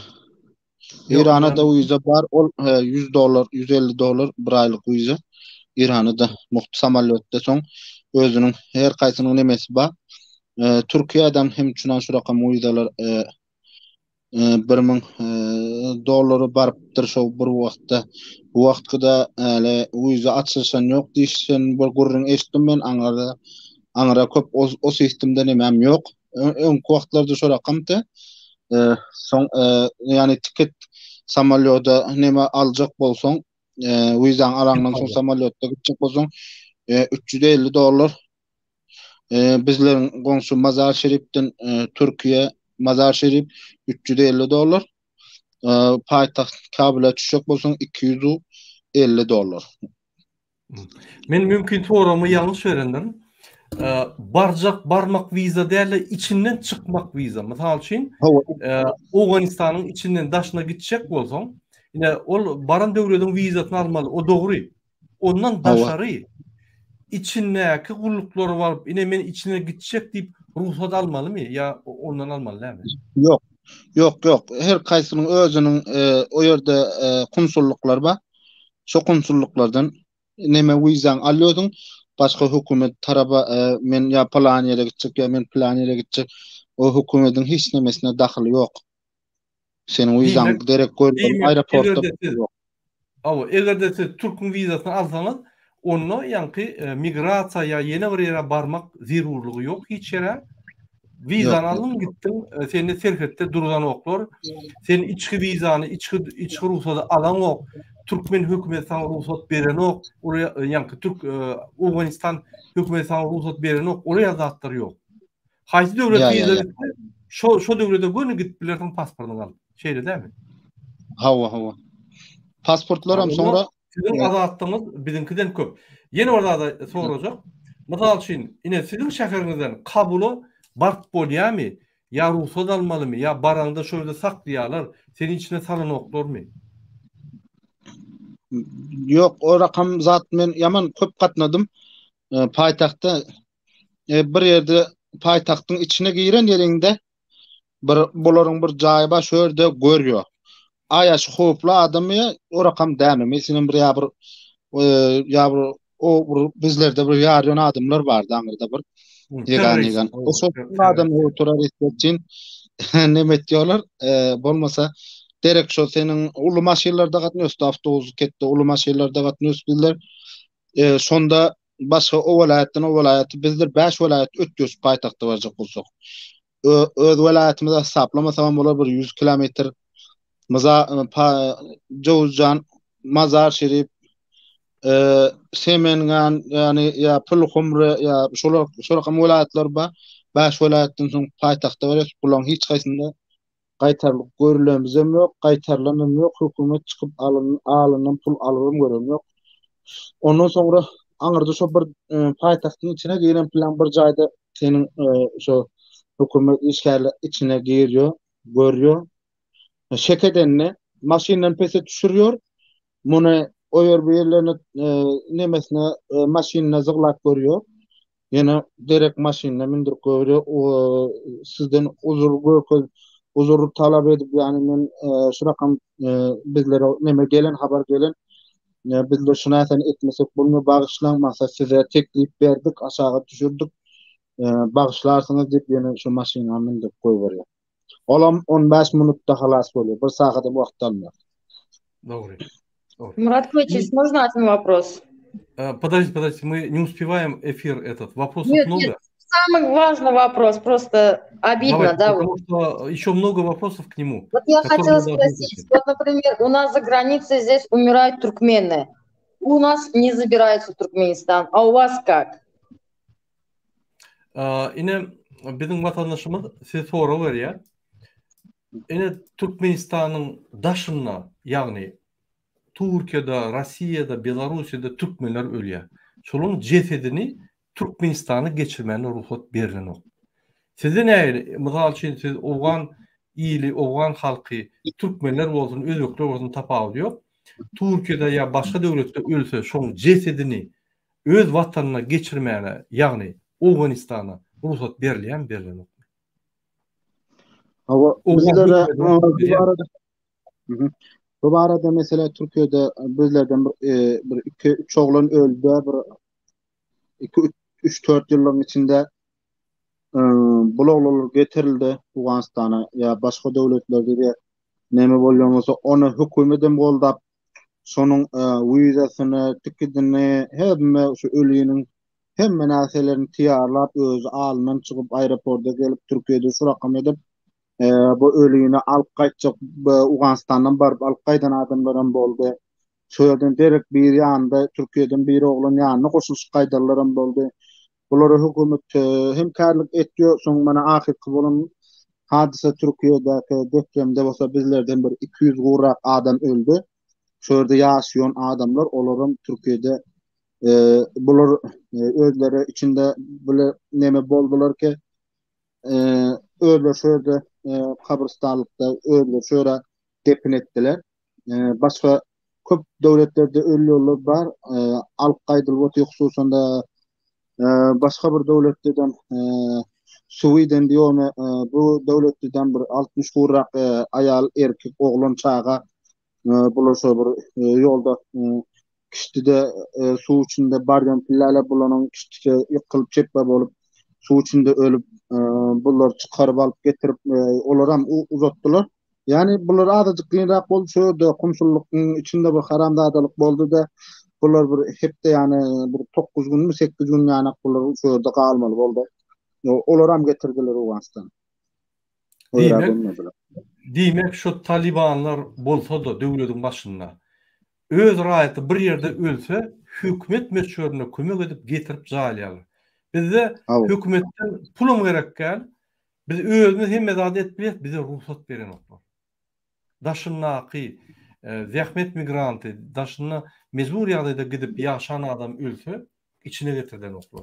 Türkmenin däp desturunun esasy ýa-ni fundamental zady ölüyini, dirin sıylamasam ölüyini sıyla deyipdirler da. Şolum Türkmenistan'da yören ok. İndik sorumma size nazarya. Yine pasportlar meselesi. Yine Türkmenistan'da pasportları çalışıp bolan ok.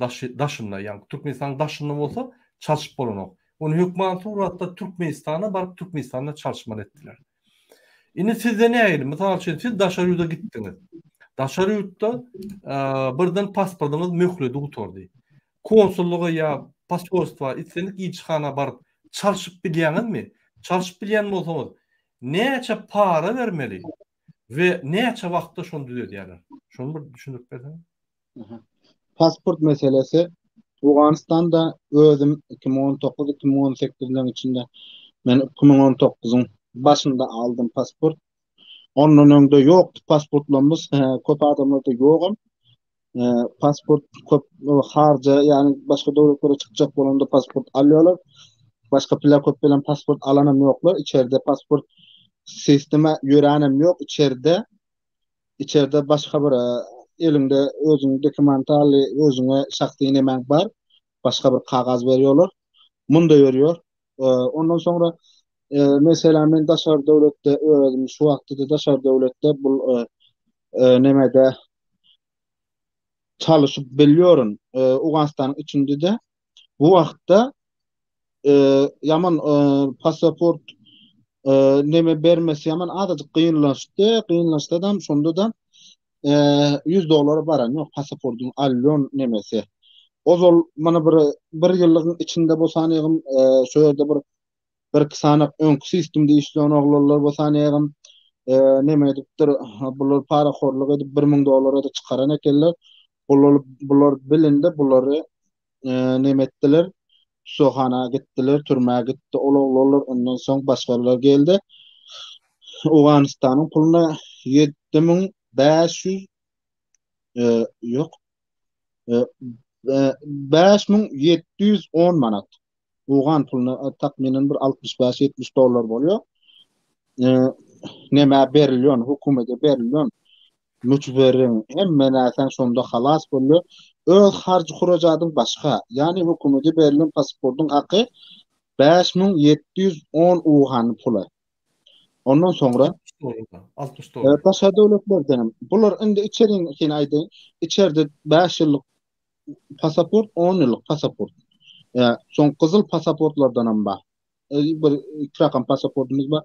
Kızıl pasaportlara uyuza gerekte bular direkt çıkıp gidebiliyor. Olaram köp sistemde işleyen adamlar da var. Sistemde işlemeyen adamlar da yok. Ondan sonra daşar döwletde men ýaşap ýörüm. Daşar döwletden konsulluklardan men pasaportumy 5 ýyllyk nemedem edip biliyorum. Tejdit yani edip biliyorum. Ondan sonradan 10 ýyllyga edip biliyorum. Bu pasaportlar daşa döwletdäki konsulluklardan berilýär. İranda ya Türkiýede ya Saudiýede ya Arap ülkelerinde de köp neme konsulluklar bar. Bularda da berilýär. Göreň puluna Dubai puluna 400 manat 5 ýyllyk 1000 manat 10 ýyllyk.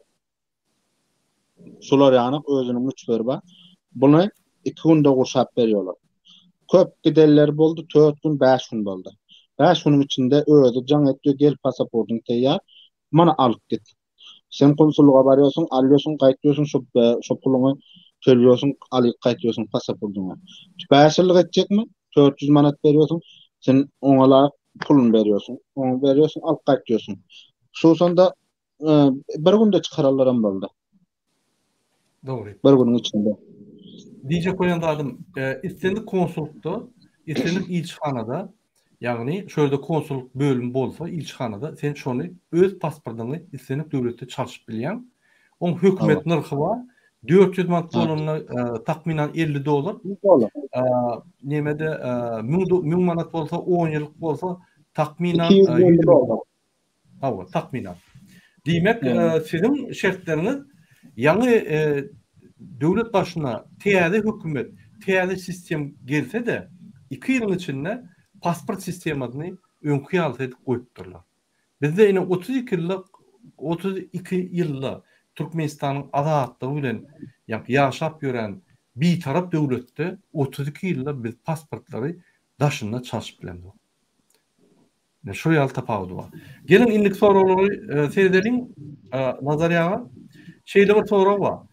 Awganistanda içinde aýlyklar näçe? Orta aýlyk näçe?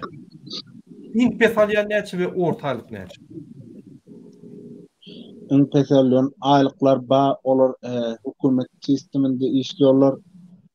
$250, $300'dan tutup gitýärler ta $2000-5000 barança alýarlar bar. Hökümet anemesinde şahsi adamynkda işleýän adamlar bar, bulankda bir gulluk sabit ýollar köpräk gulluk bolan pilla takminan $150, $200 bolýar. Ortaça aýlyk näçe Awganistanda? Masalan üçin takminan. Takminan $300-350 bar, $300. $300. Şu wagtda. Ine Türkmenistan'ı demiştirsek, Türkmenistan'da molimler $100-150 aylık alýar. Hökümetde işleyenler 100'den takminan $350 aylık alýar. $350'dan ýokary geçen. Mesela için polisler $250-200 aylık alıyor. Onun diyeceği ne diş yani? Medikler yani vraçlar $150 aylık alıyor. Yine şu pulları Türkmenistan yaşamalı. Ortaça Türkmenistan'ın aylığı $130. Ortaça aylığı. Şundan geçen o. Demek 45 yıldan gowrak uruş bolan döwletde 2 yıl parahatçılığın içinde yaşayan döwletde aylık $300-350 ortaça aylık. Türkmenistan 32 yıl azatlıkta yaşak gelen, öňüm azatlıkta uruşlu yaşak gelen, 32 yılla döwletini kuran, bir topar 32 yılla nevdini gadyny çıkaran döwletde ve ortaça aylyk ço döwletde $150, $130. 150'den geçiyor.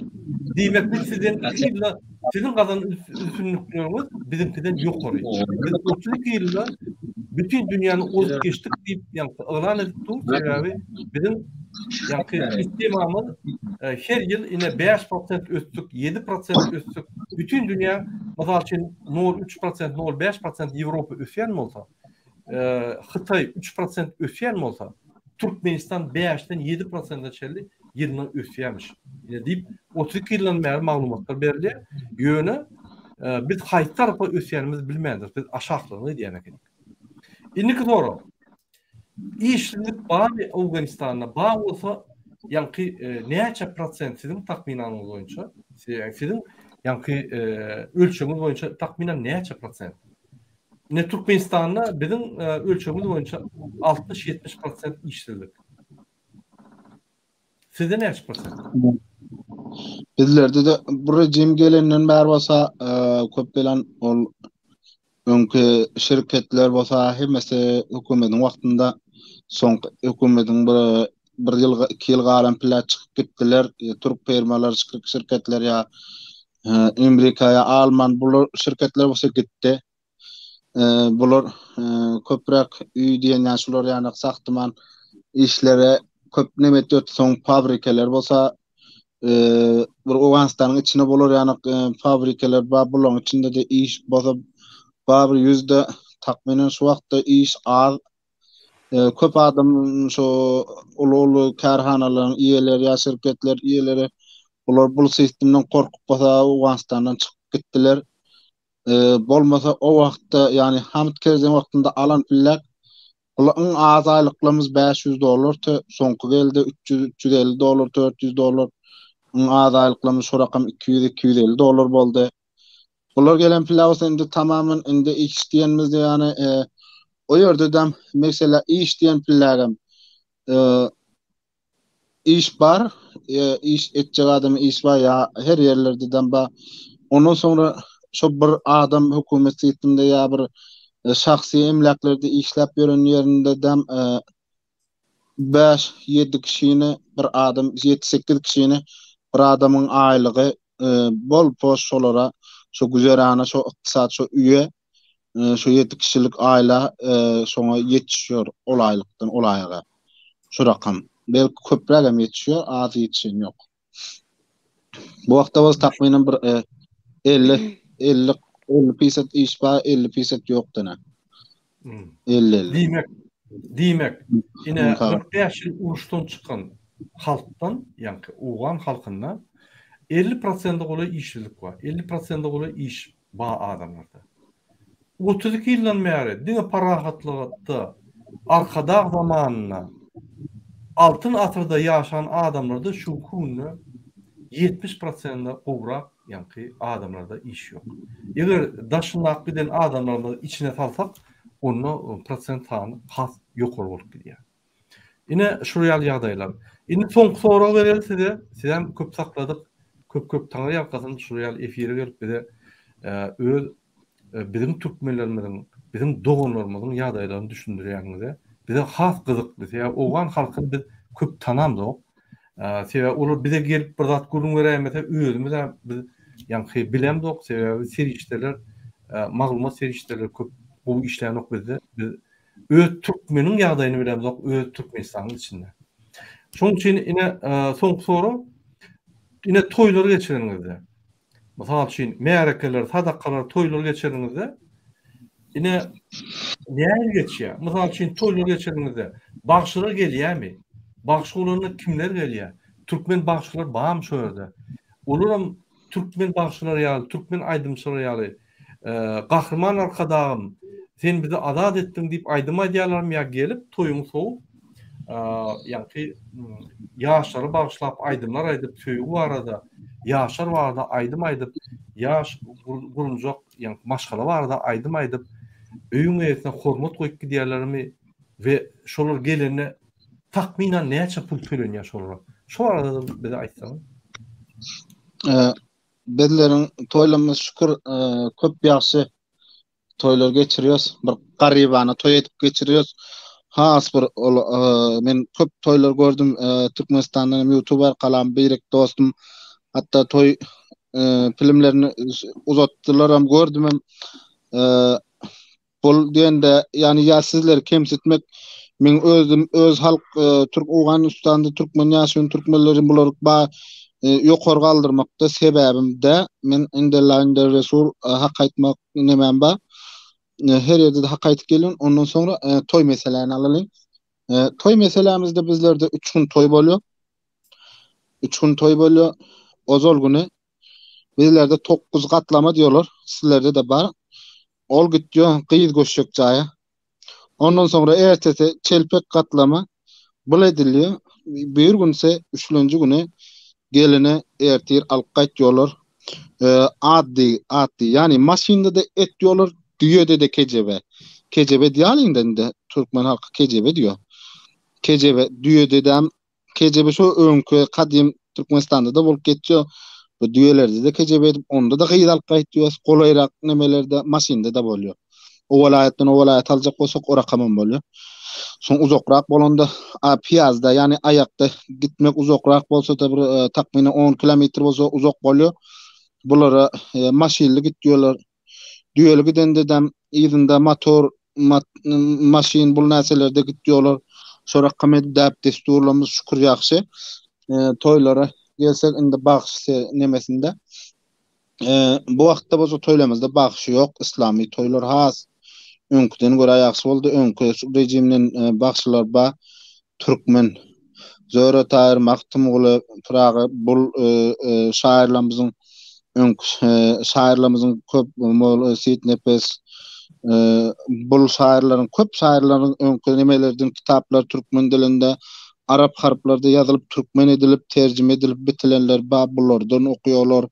Soň saz diýen pillek o büýlük sazlardan bar bir täze sazlardan bar olar toýlamyzda erkekler tarapda bolýar, aýallarymyz erkeklerimizin içinde goşuluşmýar. Hiç kaçan olar bir üýde toy etýär, erkeklerimiz bir üýde toy etýär, aýallar bir üýde toy etýär. Ondan sonra bul orta diýeninde bizlenkide bir palaw türkmeninde görýän aşyba palaw diýelim de sizler hem düşünýärsiňiz palaw diýsek bul palaw edilýär toýlamyzda. Oňa ýanynda ol esseler köpräk adam edenem ýok bir palaw bilenem bolýar. Soň ýanynda çaýy gurmasy ýanynda bir gurma edilýär. Ya çorba edilýär. Bularyň ýanynda asma çorba edilýär. Köp bolsa, bolmasa şol palaw bilenem edilip goýulýar. Ondan sonra bagşy gelende dutar nemem bilen bakjak. Bu saz gurallarymyzdan hemmesinden ba türkmen saz türkmen halk aýdymlarynyň nemesem ba ýani büýleki diskulardan ba. Diskular köp gelen ýok bulara aýlyk. Indi şu giýje toya gelen adam. Meniň toýumda $500 aldylar. Indi o wagt 15 ýyl öň boldy da meniň toýumda. Ondan sonra şol rakam köp alanana şu giýjesine $400, $300, $200, $100 alýar. O wagtda dollaram peste meniň wagt toy eden wagtymda $45. O wagtlar hemme näseler has arzançdy. O şolar yani toýlamyzda hiç kaçan neme bolan ýok. Ol gyýyz berji tarabam iki gije bir gije gowmuny aýdyp toy etýär. Ertesam gelin aljy geljek diýip ertesi bir palaw pişirýär. Olar iki palaw bilen 2 gün toyuny halas etdiýär, bizlenki de gelin alyjy tarapda 3 günde toy halas bolýar. Ondan sonra 4 bizlenki de 4 nahar berilýär. 4 nahar berilende diýende ýeňe gaýtma diýip bir ahirinde bir toýumuz halas bolýar. O gün gelin güne akşam edilýär ya ertesi edilýär. Ertesi edilse şu gecede palaw berilýär, gowma kygyrlyp ýeňe gaýtma diýen pilla o gün alayda bir palaw edilip berilýär hemme gowmlar jemler. Az bişirilse de bilerde takminim 100 kilo 130 kilo 130 kilo 120 kilo birinci palaw edilýärdi. Şal diýoşuňuzlarmy? Şonda sorakam bişirilýär. Birinci. Sorakam toýlamy şükür ýaxşy köp bilen saz nemeden ýok bu wagtlarym türkmen sazy degen ýok diýip öýle beýleden ýok diýip öňküler bolsa has bir o palanyň gyzy diýen ýa bir has bir ýa bir hökümet nemeden bir hiç oň üstüne bir saz neme çalynyp ýa prezidentim ýaşasyn ýa ýaşamasyn ol o ýerde dursun ol bir şu toyuň märegini toyuň aýdymly şulara toyuň içinde bir gelişäjek bir aýdymlar aýdylyp şu halka şu toyuň içindäki bolup duran halka bir ýarýajak aýdymlar aýdylýar ýerde. O ýerde ýa hökümet maktalyp ýa raýat sindirilip ýa biri komandan maktalyp ýa biri neme edilip durulan ýok ýerde. Bir şu toy märeke bir üýşmelen edilýär. Olam erkeklere, aýallar tarapda ýok. Aýallar tarapy ýok. Biraz öňkü däpde suwlary siz gatyn söýýäňiz, şola ýitirmän gelýäňiz. Hawa. Gatu. Aydın. Nur apamızda da sowal bolsa aýtdylar. Şu wagtdan Söz berjek boldum. Aydın Nur apa. Bir soraja tutadym. Öňkü rejimden siz erkindiňizmi ýa-da häzirki rejimden? Haýsy rejim sizi ýani beýendirýär? Öňkü sistemde siz gowy ýaşadyňyzmy ýa häzirki sistemde gowy ýaşadyňyz? Haýsyna siz bagtlyrak? Endi sistemleriň iksam boljakdy. Ýöne bulankda bizdenkide mana mesela akşam 8'den soň daşar çykmak ýa plany ýa ol bul ýok. Alaýym akşam ýatman köçede otur sen sereň üstünde otur. Asen alaýym giýjeginde ýatman şu ýoluň üstünde otur. Saňa bir adam degin derweden akşam açyp senin bir adam bu sistemde innen ogurlasalarym şonu bizler tapyp berjek diýär. Şol adam tapyp berjek bizlerge. Işiklerini açyp betini otýar. Şolar ýanyk edip adamlara nemetlik gelmiyor. Şükür elhamdülillah hiç ogurluk näse bu sistemde ýokdy. Sistemde bar ogurlugymyzam. Onda da ýax siýasat diýsen bolýar. Onda da mazrak ana bolup geçdi bir ahirki wagtlarynda bu bir ýyl 2 ýyl galan pilla şo ogurlugam boldy. Ýolda gaýtap oglanlaryň kisesindäki jibindäki pullary alyp galan telefonlaryny alyp galanlarym boldy. Ýöne bu wagtda ýok, işdemiz ýok. Ýok bu wagtda. Ine men bir soragma, ine özümden bolan soragym. Ine şuraya bir gep gürüňeşdim, bir şöyle bakkaýdan biri görüňär. Bazarda ýani bu kunjakdan o kunjaga pul tileşkary ýani arabaň üstüne ýükläp arqyn bir ýani ýaş olanlar geçirýär. Hiç kim elnäm uzadan ok, hiç kim alan ogam arqyn şo pulu geçirýär, ýani bu dukandan o dukana mı ya bu gıradan bazarın içine geçkiliye mu azar verýänem ýok, saklaýanem ýok, pulunu alýanem ýok. Paçka ýani arabaň üstüne çynmy şolatda? Hawa, bu o şu wagtda nemede ýok. Bu wagtda hiç sen korkunç nemen ýok. Sorakam içinden bu hökümetem sorap durun ýok sen. Munça pulun bar näme işitýärsiň sen diýip bu adamny soran ýok. Näme işitsen şonu ötediyor halka diyor. Halka şol pulun senin hyzmat edip biljek mi şol pulu diyor. Meselen diyor şäherde bir dukan etsen, bakkal etsen diyor bir neme etsen de magazin ketde ulul magazinler etsen diyor. Şol halka yarajakmy diyor. Et diyor. Et diyor. Öz näsen bilen et, öz näsen bilen nemek diyor. Halka hyzmat etsin şuna diyor.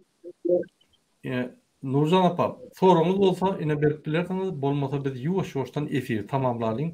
Bir Yok, saat gaty, 36 aha. Sağ olun Nazari, gaty gowy gepleşik boldy. Yani gaty memnun kaldık. Sağ olun. Köp bilgi aldık, edindik. İnşallah Afganistan daha da öser deyip fikir edeceğiz. Yani sağlığınız. Sağ olun. Nazari abi, siz Afganistan'a göçmeli ettiniz. Sonra ya halat Doğru. durumu doğrudan men Afgan halkına ünsörp seyirdiyen ve Türkmen halkına seyirdiyen Türkmen halkı yankı kellesini, hareketini daşa yuttu bolsa da bir zattan şüpheleniyor. Afgan halkını seyretsen rahat, azat, arkin aytçağına aydiya öz hareketi bilen. Yankı isten adını aydiya diyenim normadan çıkan ok, yani bir berlen bir uğurdan çıkan ok yönü şol uğurda gata azat geliyor. Deňişdirsen, yönü sezmem deňişdirsen bildir ya. Bizim halkymız näme bolsa öz dogunarnaşlarından gorkýa, hökümet basyş edämedin, ýygynak gidämedin, gelip alyp gidämedin, polisler ýa gidin gulluklar gelip uraýmasyn diýip gaty gorkýarlar. Bratliçeviç, represiya devam ediyor. Devam ediyor. Afgan halkyna buraya zat yok. Afgan halky etdiren o. Hormatly vatandaşlar, ine biz şu gün Nazari diýen bir Türkmen dogulmagy çağırdyk görýte. Ine iki halkyň ýagdaýyny, durmuş ýagdaýyny düşündirer ýaly görkezler ýaly. Gysgaça men eger jemlesem, Afgan halky, ýagny Afganistanda ýaşap beren Türkmen dogulmalarymyz bizimkiden azatlykda ýaşar. Baýlyklary bizimkiden şu kunna adam bolýan bolsa, ýagny ýaňy uruşdan çykanam bolsa, hem valutasy ýa-ni rupi, afgansk rupi berkirek, böküp duran o, berk, inflasiýasy ýa-ni fiksirowany, pasportlaryň çalyşyp bolýa isten döwletine $80 $60 $120 çeli. 5 ýyllyk $60-65, $120 10 ýyllyk pasportyny alyp bolýar. İstenip ýyçhanadan. Egerde bir saýy sebäp düşüp, bir betbaşçylyga batyp, birden janyňdan ötseň, Afgan halky, Afgan hökümeti seni öz çykdyjyny edip, seni öz döwletine getirip, mümkinçilik döredýär, arkyn seni jaýlar ýaly. Afgan halkynyň ülkesi öz depdesuny saklap gelýär, agzbir ýaşaýar. O ýerde hökümet şolara bir zat diýse, hökümetiň öňünde özüni gorat diýär. Şuňky günde hökümet Talibanlar bolsa da demokratiýa köpüň berýärler. Türkmenistanda demokratiýa bütün dünýäniň öňünde barýan döwlet hökmüne, bir tarap hökmüne bellenip geçirýän bolsa, şuňky günde biz iki kelleli prezidentler garaşly, şolara taraply, bir taraply, taraply ýöne şol iki adam bütün dünýäde garaşly we bir tarap halkyndan we dünýäde. Şunun bilen biz öz çykýymyzy torýar. Ine ýene öwredek men aýdatym elýär Nazari köp taňar ýakatyn ine wagt tapıp bize şuraya Afganistan'da bizim Türkmen doğumlarının yaşayan durmuşunu beyan edeninde şuraya efirlere gelip durun bizim halkımıza şu efirler katı gerekli bizim halkımız dinleştirip bilen o öz durmuşunu beyleki devletlerin içinde yaşayan halklarla informasiya yapıp yeni bir soru kaldı internet ýagdaýyna aýtdy. Şuna bir aýtsaňyz internet barmy? On çäkli mi? Ya isten wagty ýa-ni Afganistanyň isten döwletine jaňyt bolýarmy? Ya isten wagty Türkiýeden, Irandan Afganistana jaň edip öz dogunarnaşlaryň bilen videoda gürleşip bolýarmy? Şuram şu gaty wajyp soru aýtyp berseňiz. Hawa bizlerde köprak şu Messenger, Facebook Messenger arkaly köprak şu bizlerde WhatsApp emo şol üçüncü köprak aňardara var, şol üçünde gepleşip bilýär. Videoly şeklinde, görüntü şeklinde gepleşip biliyoruz. Bizlerde %60-70 neme internetimiz gowy işliyor. Ama o bu etraf ovalarda diyen yani onçoluk değil. Maksat şehir içinde de etraflarda da boluyor. %50 işlep dur. Ya bizlerden o hükümet ya dinlep neme edip ya buları ya bu başka rejim bilen gepleşip ya bizlere basış ötkürjek bolyum diýip bul ýyzarlanyp bamdyrylan ýok.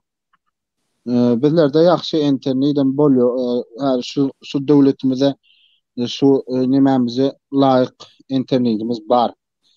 Ýaxşy ýani ya WhatsApp arkalam gepleşip durun, email arkalam ya Messenger arkalam gepleşip durun. Doğru. Diýmek, sizin internetiniz diňe tehnik ýagdaýda çäkdi. Ýagny dağlık rayon bolansoň 60% ýanky Awganistanyň yerlerine internet gowy tutýar. Hiç il çäklendirilýän ok. Bizde ine mysal üçin Türkmenistanda hatta Aşgabatda da çäklendirilýär. Hatta Mary şäherinde de çäklendirilýär. Ulul şäherlerde de çäklendirilýär. Ine doğanlarına şundan mene 3-4 nömer gülüşüm bilen o neme yok yani siyaz yok. Ýa-ni gepleşip Ine şu ýerde de yani azatlıklar sizde bizinkiden gaty köp. Ine şun tapawudyny biz görüp ve şoň üçin Türkmen sistemi diktator sistemi yani halka karşı sistem. Hatta Talibanlaram bütün dünyada şulara terörist diyen bolsa da olur halk için işleyen, halka kömek ediyor. Men Talibanları öldüramok. Yönü hatta şolunum halka veriyen azatlıkları bizim demokratik bir taraf döwletimizden hem köp. Men şonu tasdiklajak bolyam. Ona näme? Ruhsat berdiňiz biz gepleşigimizi tamamlaly. Vatandaşlarymyz bilen hoşlaşaly. Yine Nazarya söz sizden. Köp sağ bolun Murada esire alanymyz üçin Nuri apa köp sağ bolun sizem teşekkür aýtýarym nämäde. İnşallah dostlukly gatnaşymyz inşallah mundan köp bolsun inşallah bardy geldiğimiz toyda baralarymyza her gaýsyna gatnaşmamyz inşallah köp bolsun. Allahjan hemmemize bir üstlerimize prezident bir islami prezident gelip bilen her taraplama gollap raýatyny gollap durýar ýany prezident gelsin inşallah hemmemizden. Bizlerde de bu wagtda sistemamyzda prezident ýok. O men köp sag bolsun aýtdym burada hemme türkmen halkyna Türkmenistanda ýaşaýan türkmen halkyna hemmesine teşekkürlik sag bolsun aýtdym. İnşallah gepleşip durarız burada. Sağ olun. Tamam. Nurcan apa, sizem bir söz diýeň. Köp sağ olun. Köp bilgi berdiňiz. Bizdeki yok zatlary siz ulunýaňyz, siz yani sizin hükümetiniz временно olsa da, balkınça da olsa da yani tamamen oturmamış ol sizin diýişiňiz ýa-da yine de siz öz halk üçin alydy diýär. Ol gaty beğendirýär bizi. Yine de sizin diýişiňiz ýa-da efirlere çıkın, gelin, bizi aydınladyň. Köp sağ olun. Sağ olun. Menim bellek geçen hormatly vatandaşlar, şu men Türkmenistanyň gülüşdüm. O bolada da bizi görýän ekenler. Yine bizi görýän adamlar ýa-da Türkmenistanyň içinde. Bizim doğanlarymyz, bizim Türkmen doğanlarymyz, Awganistanda ýaşaýan doğanlarymyz arzu etgelýär. Haçan Türkmenistan düzelip bir halk, iki döwletdäki bir halk, hakyky halk, Türkmen halky bizim bilen gatnaşyp bir-birlerimize toylara, bir-birlerimize sadakalara gatnaşyp ýa toylaryny tutup öňküje ýaly bir halk bolup ýaşarmyda bu köp garaşýarlar. Men Nurjan apa we beýlik aktivistler bilen näme şol gepleşip etdim. Şol owgan türkmenlerini bizim köp yerlerde türkmenlerimiz bilen ok, ýagdaýlaryny bilen ok. Şular bizden tapawudyň ýokdugyny gökezek bolýan. Şular edil bizem şolarda bir halk, bir toprakda, bir yerde ýaşan halk Sovet Soýuzy gelende iki bölünni. Indi biz yine de agly bir dogonlar ýaly bolup, oňşuda ýaşamaly, halk bilen. Şoň üçin nazary köp taňýakatyn efire gelip, şular beýan edilmede, bizi görýän watandaşlarymyza, bizi görýän türkmenlere de hemmäňe de köp taňýakatyn. Türkmen halky beýik halkdyr. Türkmen halkynyň mertebesi, wyjdany, namysy gaty beýikdir. Öňden gelýär. Bir näçe döwletler guran halk Türkmen halkydyr. Yine biz öňkü güýçlerimizi, öňkü ruhlarymyzy ýatlap, yine bir halk bolup biz gaty öňe gitmeli. Häzir biz ýyda barýar. Biz durup täzeden ýolumuzy kesipler. Dini öňe gitmeli. Türkmeni görende gaçmaz ýaly. Türkmeni görende sinar ýaly. Türkmeni görende golar ýaly etmeli. Şunun bilen biz efirimizi tutarýar. Hemen sağ bolun, janyňyz sağ bolsun, orada bayramyňyz gutly bolsun. Sağ bolun vatandaşlar. Sağ bolun.